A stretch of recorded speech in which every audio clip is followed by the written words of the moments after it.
say when Yomi came in, he came in at a critical time that I couldn't do some of the stuff he was doing. Yomi was on the ground. He was on the ground in Lagos. Yomi lọ sí ilé yẹn, ó lọ sí estate yẹn, ó rí àwọn kọ̀ọ̀kan tẹ́mi ò rí.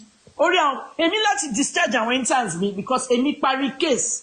So Yomi, yẹ kí n kọ fún yín ní a nice little timeline on this. Let me give you a nice little timeline. Mohbad died on September 11. He did not die on the 12th. Ma sọ fún ẹ why?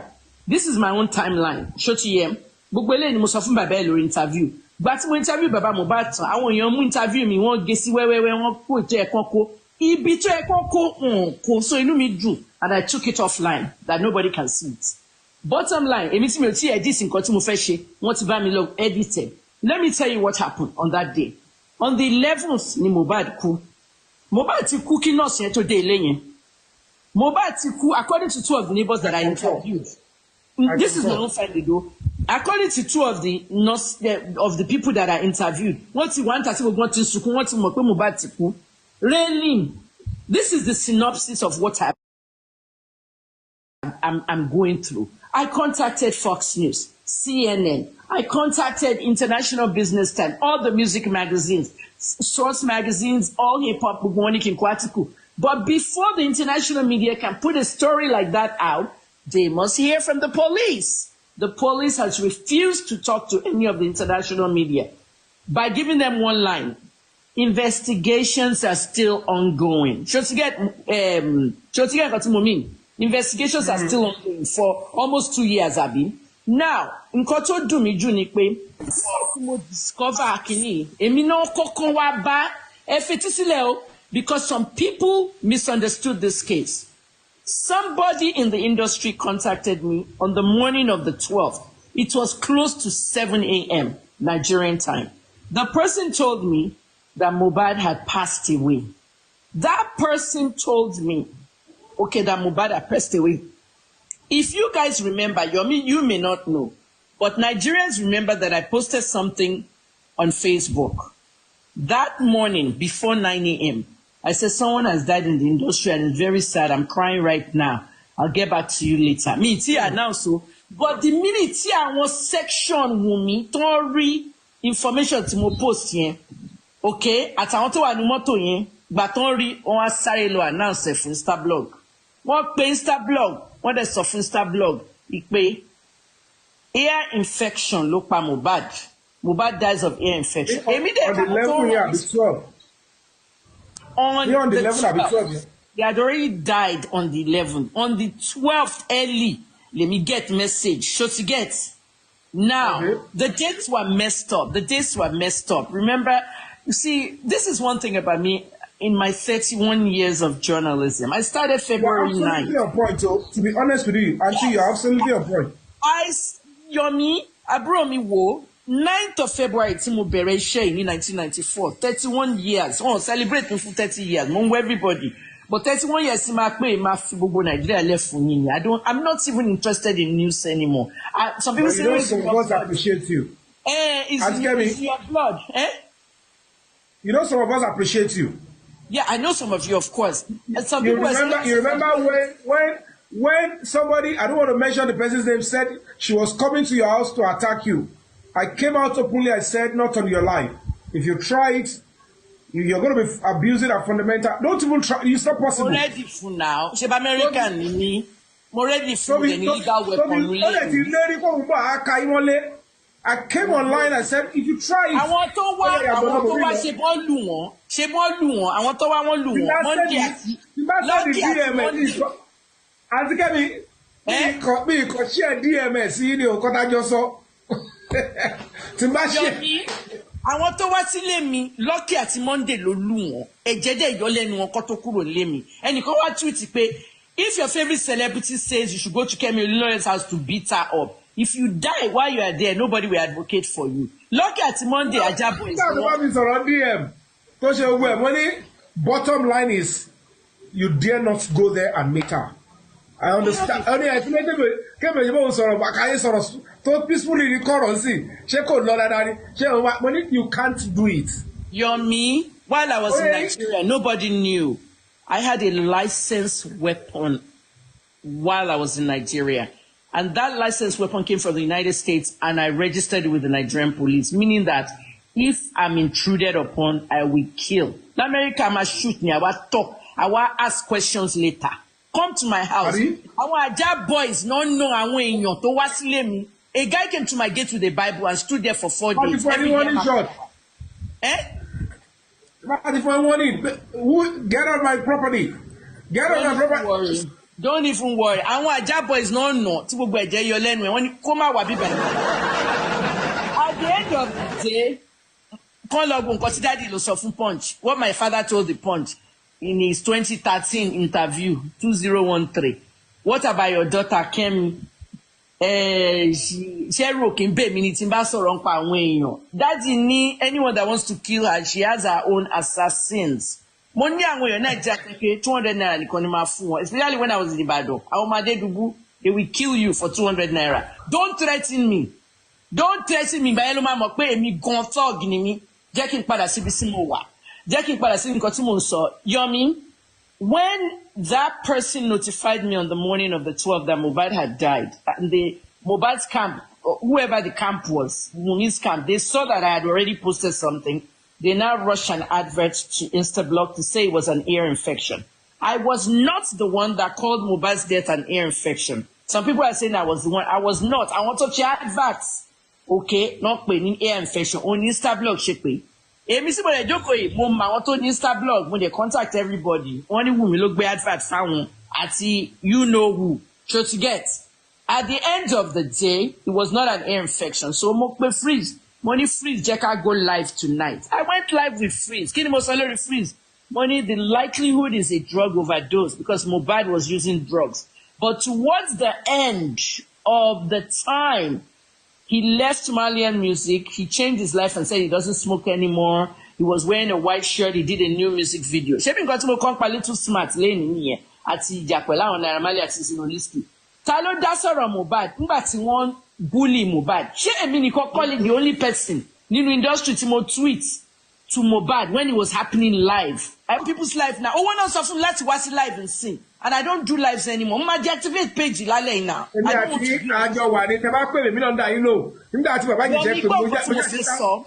Nigerians, nǹkan tó jẹ́ kí n kọjá lórí live yìí Ọlọ́run ni, but nǹkan tó jẹ́ kí n request láti bẹ̀ sọ̀rọ̀ lẹ́yìn is because of what I just saw on Twitter before I deactivated my Twitter page. I saw her be advertising her new business, a hair business. It's okay for her to advertise her business. It's okay for her to be happy about her business, àtàwọn tó bá promote business àwọn ìyàbọ̀ nǹkan.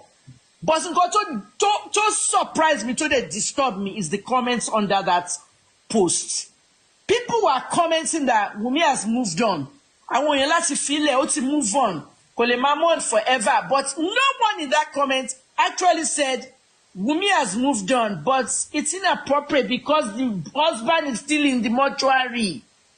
Not one comment talked about the guy in the mortuary. Mohbad ṣì wà nínú mortuary. What he move on ń polówó ọjà. Ṣé kò wá ṣé Yorùbá kọ́ ni wá ni? Àwọn tá gbé l'Amẹ́ríkà 31 years. Tá mọ Amẹ́ríkà ń sọ tá ṣe gbogbo ẹ̀. At the end of the day, I'm a Yoruba woman. Their cultures. The young man has not been buried. Yes. This is why I criticize the Oromonies. Please double tap or they are flagging. I criticize the Oromonies for that. They were celebrating a birthday party for Sylvester while he was still in the mortuary. Okay, let me just get to it. The NDLA called me, like on the 15th, and they said they needed me to help them with an investigation. Because èmi nìkan ni mo cover NDLA raid. Lórí raid yẹn, èmi dẹ̀ wá pé wọ́n arrest Mohbad. Mohbad got away. Mohbad wá jáde láti ibì kan. Oníṣìí nǹkan bá ṣe wọ́n blame Malians àti Malian music. Wọ́n lọ láti turn ara ẹ̀ in lọ fún rehab tàbí prosecution. So èmi ni mo bá wọn bẹ̀bẹ̀. Mo ti sọ gbogbo yẹn already. Èmi ni mo bá wọn bẹ̀bẹ̀ lọ́dọ̀ Marwa pé kán má prosecute wọn because they're international artists. Wọn ò nílò fún any concert abroad o. Kán jẹ́ kán lọ sí rehab. Màá bá wọn kọ PSA. Kí Journalistic ka PSA yẹn. That's why you saw Journalistic coming out of the rehab in a car and he was saying say no to drugs. I did all that in the background. So now the NDLA needed all Now, NDLEA needed all these dates, because Iyabo and Tonto had fielded a different narrative that NDLEA Fumo Bad Ninkokomu. Surely, lórí social media, we might say we are bigger than some people on social media. We are bigger than you on social media, but our board of social media followers were filled wrong information. At the Social Media African Awards in 2014, I was the first social media influencer in Africa for a woman. And I feel that when I got that award and everything, it was to influence good things, not bad things. Some people are having 6 million followers. In February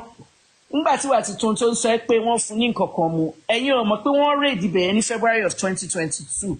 Now we're in September of 2023. So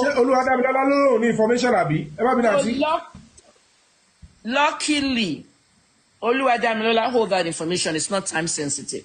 Luckily, what we have. You don't know. I'm a journalist. The news wires are in front of me. Maybe she needs you to also.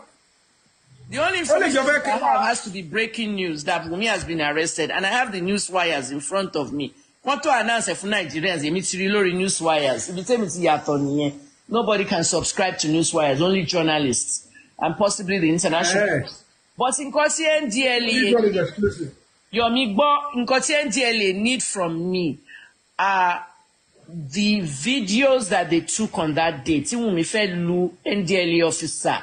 Wunmi know, I'm the only one that had that. Toyofila, I'm the only one that had that video at that time. Video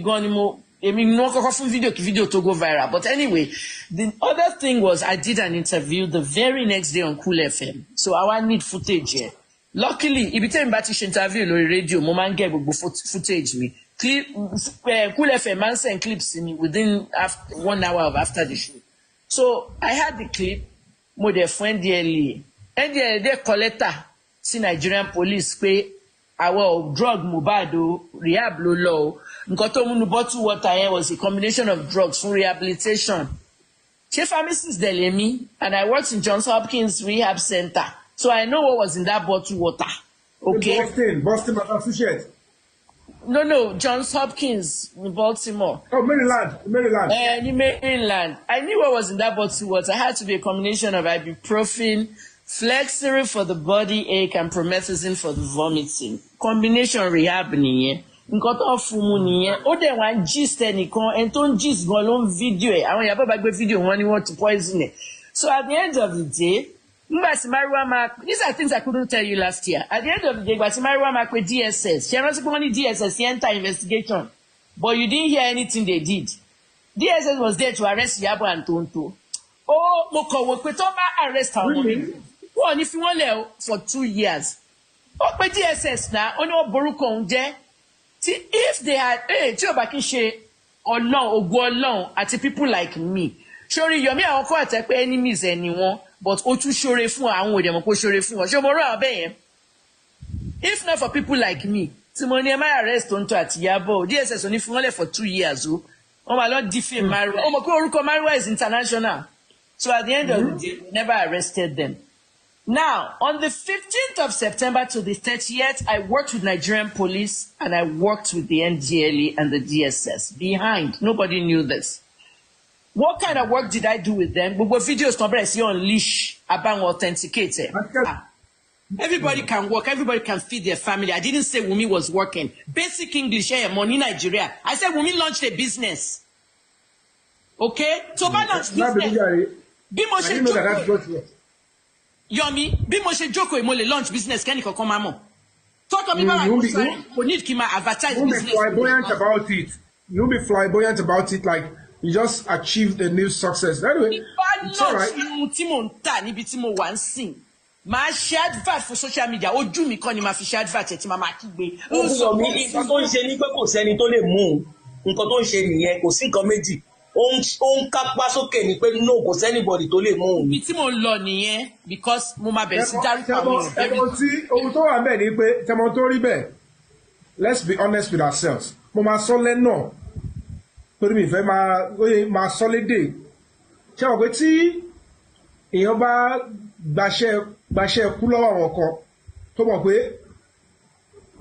fáyẹn ti wọ́ mi sí o ṣùgbọ́n ìyìn lẹ́lẹ́ ṣagbátẹrù ẹ̀ táwọn yẹn dẹ̀ ná owó yẹn torí ẹ ná débi pé nǹkan kan mímí kan ò gbọ́dọ̀ mímí ṣé ń gẹ́tì mi tó dẹ̀ rí pé àpẹẹrẹ owó yẹn ọ́n rí àwọn tí ò yẹ kí wọ́n gbẹ̀bọ̀dè tó rí pé wọ́n gbẹ̀bọ̀dè àwọn tó yẹ kó béèrè pé tó yẹ kó wá justice ẹ ti understand tó yẹ kó rí pé gbogbo ibi tí ó yẹ kó tó jáde wọ́n block yẹ ṣé ní òní máa wá ẹ pé kí ló dẹ̀ tún kù ẹ ti understand mi ní sọ ju ẹ lọ ó yẹ yín kan mo sọ gbogbo orúkọ ń dárúkọ ọba kan ń ṣe gbá kan yẹn.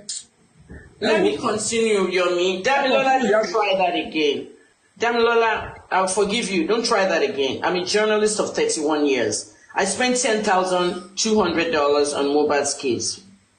Yomi, not everybody talks about their monetization on social media, but I discussed mine and I posted them. Gbogbo owó tí mo make nígbà tí mo kúrò ní Nigeria lórí Facebook, YouTube, gbogbo monetization money tí mo make ni mi gbélé fún investigation Mohbad. $10,200. Don't change it to Naira. It's a lot. Okay?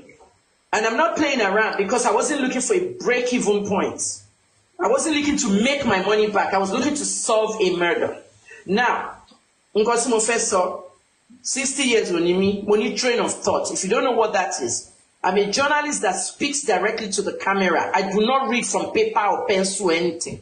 If you watch my videos, so please do not interrupt me. Okay? It is a privilege for me to come on this live. Okay, I don't go on any lives anymore. All right? So, I don't boo me lori comments or whatever. Me on comments. Okay? Auntie Kemi, the back with me now was live. This is what I'm going to be talking. None of them can call me that. I'm Dr. Kemi. And she has nothing to do with nothing. Keep your mouth shut. Let me talk. Yomi, this one is going to shock because what I'm about to say, you don't even know. Okay. So on September 15th to 30th, okay, the timeline, I work with Hyundai. That's Ben, or not David. Ben Hyundai, Nigerian police. We communicated a lot of things. Femi, Baba Femi of the NDLE, Chris at the DSS, everything. And what we came forward with, every single piece of footage that was released by Zlatan and Bella Shmurda, we knew the people that, you know, Yomi Fabiyi checking or just authentication. Be our journalist authentication. Do you know how it's done? Yomi, tó bá ya photograph pẹ̀lú mi lẹ́ni, ṣó ti yẹ pẹ̀lú iPhone, ṣó ń gbọ́ mi. Tó bá ya photograph pẹ̀lú mi lẹ́ni, tí mo rí ẹni lẹ́ni tó ya pẹ̀lú iPhone. All right. Show my page to send photo yẹn sí, let's say, o send nìkan sí Ìyábọ̀ Òjó, o send nìkan sí Tóyìn Abraham, o send nìkan sí Naira Marley. Photo èmi àtẹ́tà yà yẹn, a copy to Ìyábọ̀, a copy to Naira Marley, a copy to another celebrity, Tóyìn or anybody. You know, all those people can find out the day we took that photograph. Did you know? Yeah, it's a forensic stuff, Abi. I understand. I don't know. It's not so much forensic. It's an iPhone parameter that most Nigerians don't know. Most people in the world don't know. Every time you take a picture, whether it's an iPhone or a Samsung or an Android, the time and date of where you took it will come out. Okay. In other words, I won't say so much the face recognition. It's really based on if you have that location on. So to avoid that, you turn off location when you're taking pictures. Oh, very, very important. Oh, what very, very important. So, like,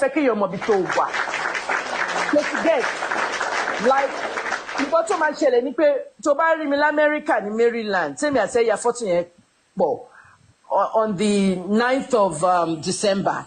Tell me what parokwe mo wà ní Ghana bí Nigeria on the 9th of December. Nigeria lèmi àti what's it called? Tati ya photo yìí. Tell me àti ẹ bá agree Yomi pé Nigeria ní ká sọ party ya. Ṣó ti get?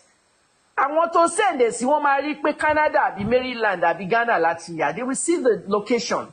So gbogbo yín o nǹkan kan lẹ lẹ́yìn yẹn o. If you're taking pictures, turn off your location because the phone, your own phone will have the location, but anyone. Well, it could save you as well. Yeah, anyone save send you. you will also see it. Sure, you get what I mean? I think it could save you. Yeah, it could save you. It's a security issue as well. So basically what happened is we authenticated all the videos and all the pictures, and we found that most of them were in 2022. Now, with regards to the video of Zlatan and Mohbad sitting on the wheelchair at a video shoot, which Sam Larry came to destroy, equipment was destroyed and all that, that was 2022. And also what we discovered from that was when they finished at that video shoot, they didn't do much because many things were destroyed. Mohbad filed a police report to report everything, and he mentioned the king's name, Elegush's name in there. However, what we discovered was there was an invitation sent out to everybody. Everyone showed up at the invitation, but Mohbad. The reason is because one lo jamala together. Should you understand? One barrier right there, when they lo jamala together. Meanwhile, video guy ni destroy cameras were full, everything was settled that